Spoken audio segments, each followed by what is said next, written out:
Bonjour, j'espère que vous allez bien. On est le dimanche 28 juillet, il est un peu plus de 13 h et je vous retrouve pour introduire ce 5e daily vlog de cette petite semaine de vacances et de chill. J'ai commencé ma journée très tranquillement, encore une fois, par une petite session lecture qui m'a fait le plus grand bien. Et j'ai le grand plaisir de vous annoncer que j'ai enfin terminé Porcelaine sous les ruines d'Ada Vivalda, que j'ai rhabillé pour l'occasion, voilà, dans sa petite jaquette fort mignonne ma foi. Je vous avais dit dans les points précédents concernant ce roman que j'aimais beaucoup l'univers, j'aimais beaucoup la plume, j'aimais beaucoup l'ambiance, mais j'avais un petit peu mal avec la romance. Et effectivement, alors c'est un one-shot de fantasy de 400 pages qui est vendu comme de la romantasy, mais on en a discuté un petit peu en live hier avec Lucie et d'autres qui l'avaient lu. Je pense qu'il n'a pas forcément été marketé de la bonne façon, à mon sens en tout cas, parce que dans les 200 premières pages au moins, la romance, c'est pas ce qui fonctionne le mieux à mon sens. C'est très lent à se mettre en place, l'alchimie entre les personnages n'est pas forcément hyper présente, hyper marquée et hyper réussie. Et là où j'ai été très agréablement surprise en revanche, c'est pour les 200 dernières pages. Ça prend vraiment de l'ampleur, il y a une vraie montée en puissance de la relation entre les personnages et de son fonctionnement. Je trouve qu'elle fonctionnait beaucoup mieux dans la deuxième moitié du récit. Et vraiment les 100 dernières pages ont été une réussite pour moi pour cette relation, avec une dynamique qui fonctionnait extrêmement bien et une fin qui est ma foi fort mignonne. Donc voilà, je sais pas si je le vendrais comme de la romantasy parce que... Alors c'est une grosse part du récit, hein. Je pense que c'est un des arcs narratifs principaux, mais c'est pas non plus le cœur du sujet pour moi. Et typiquement, il y a toute la problématique d'Hibernia, donc du pays du personnage principal féminin, qui est menacé d'extinction, d'inondation, d'invasion et que sais-je. Kalba, donc le personnage principal, va se démener pour défendre par tous les moyens possibles.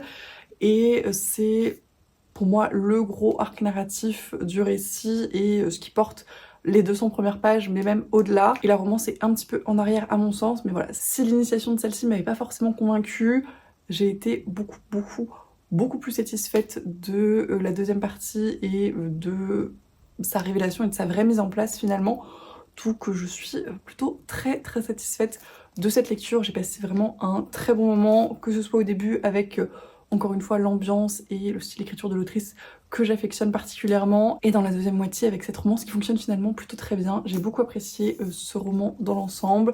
C'est un petit one-shot de fantasy, presque cosy fantasy. Alors il y a des passages qui sont pas si cosy que ça, mais on a quand même ce côté très enveloppant de la narration, de l'univers, de l'ambiance, ce côté thé, ce côté météo pluvieuse, ce côté archipel isolé, presque en huis clos finalement, qui, pareil, reste dans ce cocon un petit peu enveloppant et qui fonctionne très bien. Je sais pas si c'est spécialement une lecture estivale, je l'avais vu comme ça parce que c'était marketé comme de la romantasy assez légère. À mon sens, c'est plus une lecture de printemps, voire une lecture d'automne, pour le côté un peu saison de transition et ce côté nature qui est quand même très présent dans le récit et dans l'intrigue. J'aurais presque tendance à dire que c'est une lecture de printemps si vous aimez associer vos lectures aux saisons. Ça m'a pas dérangé en soi de le lire en été, mais je suis pas certaine que ce soit sa saison de prédilection. Bref, je suis ravie d'avoir fini cette lecture, je suis ravie de l'avoir autant appréciée parce que voilà, j'étais un peu réticente quant à la romance et j'avais un peu peur que ça plombe complètement mon appréciation du récit. Finalement, ça n'a pas été le cas. Pour ma plus grande joie, je continuerai à suivre avec grand plaisir les récits de l'autrice parce que entre celui-là et Du thé pour les fantômes qu'elle a écrit sous son autre nom de plume, je suis absolument conquise.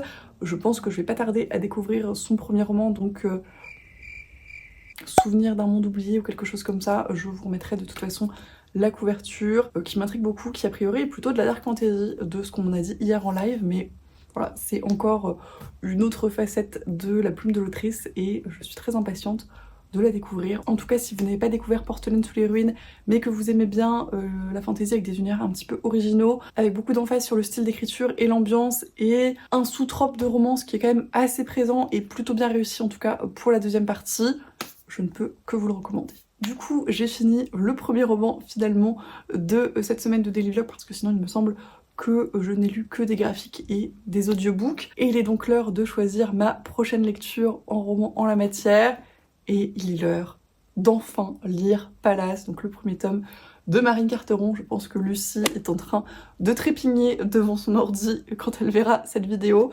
Mais voilà, je l'ai dit, je le répète, je ne sais pas pourquoi j'ai attendu autant de temps pour lire ce livre. Ça va faire quasiment 1 an qu'il est dans ma pile à lire. Ce serait bien que je le sorte avant cette date fatidique. Et voilà, il a tout pour me plaire. Je pense que ça va se lire très vite. Donc il me tarde de me pencher dessus. Je pense que je vais l'attaquer cet après-midi et je vous en donnerai des nouvelles dans la foulée. Et c'est pas le seul livre que je pense attaquer aujourd'hui parce que, encore une fois, je suis à la bourre. Donc maintenant que j'ai enfin réussi à finir quelque chose et que je suis un petit peu revenue dans cette dynamique, je pense que je vais profiter de ma lancée pour attaquer également le tome 2 du cycle des secrets de Manon Fargeton que j'ai reçu en service presse de la part des éditions Gallimard Jeunesse, que je remercie encore pour leur confiance. Il me tente beaucoup, j'avais vraiment beaucoup apprécié le premier tome dont je vous ai déjà parlé en dernière lecture. C'est de l'excellente fantasy jeunesse avec plein d'arcs narratifs, des personnages très intéressants, des complots et des intrigues politiques qui fonctionnaient plutôt très bien et énormément de mystères que j'ai hâte de détricoter un petit peu dans ce second tome. Lucie m'a déjà dit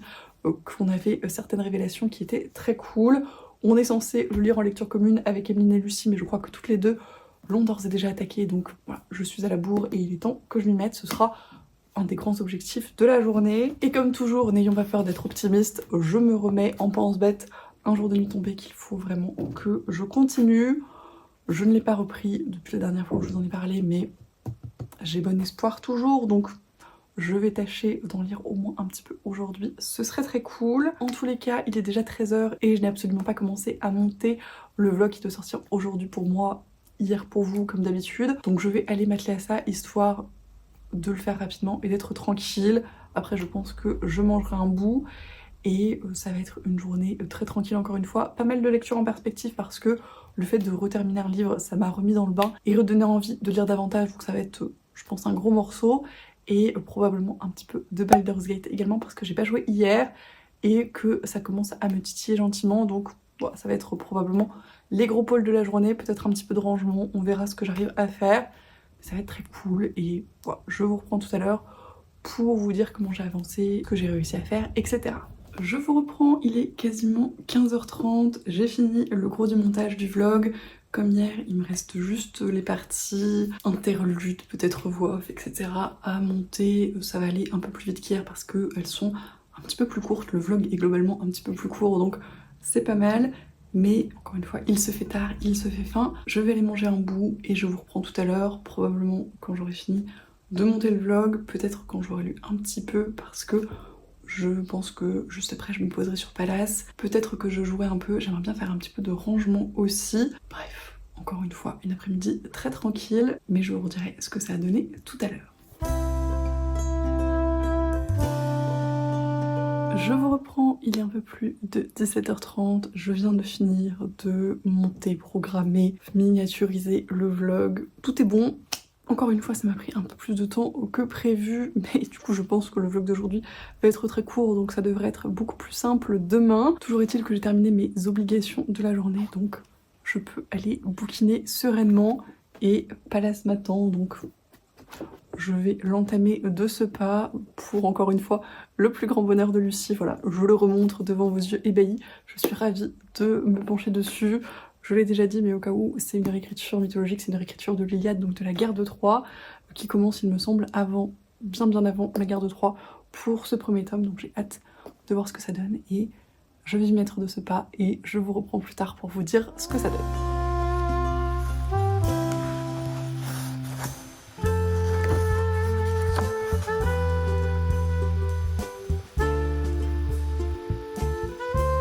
Je vous reprends, il est quasiment 20h30 et j'ai bien avancé Palace, j'ai lu une centaine de pages et évidemment j'aime beaucoup pour l'instant, vraiment comme je disais, voilà, je n'étais pas du tout inquiète quant au fait d'apprécier ou pas ce livre. C'est, comme je disais, une réécriture de la guerre de Troie mais qui commence bien avant puisqu'on est initialement 56 ans avant la chute de Troie. Une quarantaine d'années avant le début de la guerre de Troie puisqu'elle dure environ 10 ans. Et on commence d'entrée de jeu avec les dieux qui se chamaillent et on retrouve Apollon le gros con, Poséidon le gros con, Zeus les mondes connards et voilà, tous ces personnages très hauts en couleur, mais également les déesses et typiquement du coup Héra et Athéna qui ont un plan mais qui va pas forcément se passer comme prévu. Ça c'est vraiment le tout début de l'histoire. Après on fait un petit bond dans le temps et on retrouve Hésione qui est la fille de la prêtresse du temple d'Athéna dans la ville de Troie, temple qui renferme le Palladion qui est lié à Athéna puisqu'elle est liée à Pallas qui est donc le titre de cette série et qui a priori était la sœur de lait d'Athéna. On ne sait pas trop encore là où j'en suis et au début du récit ce qui s'est passé exactement, pourquoi elles ont été séparées, mais on sent que c'est quelque chose de très important pour Athéna et pour Pallas également. Là où j'en suis, il y a pas mal de mystères, mais c'est hyper intéressant, c'est très riche en termes d'histoire et de mythologie, il y a plein de choses que je connaissais pas forcément parce qu'on est vraiment avant la guerre de Troie. Et alors typiquement le complot des dieux au tout début du récit, j'en avais quelques notions, je savais un petit peu ce qui s'était passé dans les grandes lignes, mais je connaissais pas forcément toutes les forces en présence. Là c'est très intéressant la façon dont c'est raconté, par rapport aux humains de ce début du récit, donc par rapport à la prêtresse du temple d'Athéna, même par rapport au temple d'Athéna finalement, je n'en connaissais absolument rien, donc c'est absolument passionnant d'en apprendre plus, d'en découvrir plus. J'ai très hâte de continuer, ça se lit très vite, ça se lit tout seul, c'est très bien écrit, j'aime beaucoup le style de l'autrice qui change en plus en fonction des personnages, en fonction des points de vue. Il y a des points de vue qui sont à la première personne, il y a des points de vue qui sont à la troisième personne, et le style peut changer un petit peu en fonction. Typiquement le point de vue à la première personne est un petit peu plus familier parce qu'on va vraiment être dans la tête d'une adolescente, donc c'est un petit peu plus moderne si on veut, là où les points de vue à la troisième personne peuvent être beaucoup plus classiques, beaucoup plus poétiques même certaines fois. Il y a aussi le point de vue de Pallas qui est écrit en vers et que j'ai trouvé génial et très beau. Enfin voilà, il y a plein de choses hyper intéressantes dans la narration, que ce soit dans le fond ou dans la forme, que j'aime beaucoup, que je prends beaucoup de plaisir à découvrir. J'ai hâte de continuer encore une fois, je pense très honnêtement pouvoir bien le continuer ce soir. Je sais pas si j'aurai le temps de le finir parce que j'ai bien envie de jouer un petit peu à Baldur's Gate, qui probablement va me prendre un petit peu de temps, mais je pense que je peux lire au moins encore une centaine de pages ce soir, voire peut-être plus. Donc si je ne le finis pas là, je le finirai sans aucun doute demain matin, et dans tous les cas, je vous en reparlerai, mais pour l'instant c'est une très chouette lecture. Pour le coup, j'ai pas du tout entamé le cercle de secrets, je verrai encore une fois si j'ai le temps dans la soirée, sinon ce sera demain, ce sera plus tard, c'est pas dramatique. Je vais aller manger, je vais aller jouer dans la foulée, et je vous reprends après, probablement quand j'aurai lu un petit peu plus, pour vous dire ce que ça a donné. Je vous reprends un peu beaucoup plus tard, il est un petit peu plus de minuit. Évidemment j'ai joué un petit peu plus longtemps et du coup j'ai pas tant eu le temps de lire que ça. J'ai encore un petit peu avancé Pallas, mais j'ai pas grand chose de plus à vous en dire pour l'instant, si ce n'est que j'aime beaucoup, que ça se lit très vite et que je pense que je le finirai demain. C'est très cool en tout cas et je suis très contente de l'avoir débuté. C'est en très bonne voie et je vous en reparle demain sans faute. À part ça, j'ai pas lu grand chose, comme je le disais, j'ai surtout joué, j'ai plutôt pas trop mal avancé, mais voilà, c'est à peu près tout ce que j'ai fait de ma soirée et c'était très cool. Je vais donc m'arrêter ici pour ce 5e daily vlog. Merci de l'avoir regardé jusqu'au bout si vous êtes encore là. Comme d'habitude, j'espère que ça vous a plu. N'hésitez pas à me dire si vous avez lu certains des livres que j'ai présentés, si d'autres vous tentent. Si vous faites de belles lectures en ce moment, je suis toujours très curieuse de vos retours. Je vous remercie comme toujours pour tous vos commentaires, tous vos messages, tous vos retours. C'est toujours un plaisir d'échanger avec vous et ça me fait vraiment très plaisir que vous suiviez autant ces daily vlogs. Je vous souhaite bien évidemment d'excellentes lectures, une très belle soirée et je vous dis du coup à demain.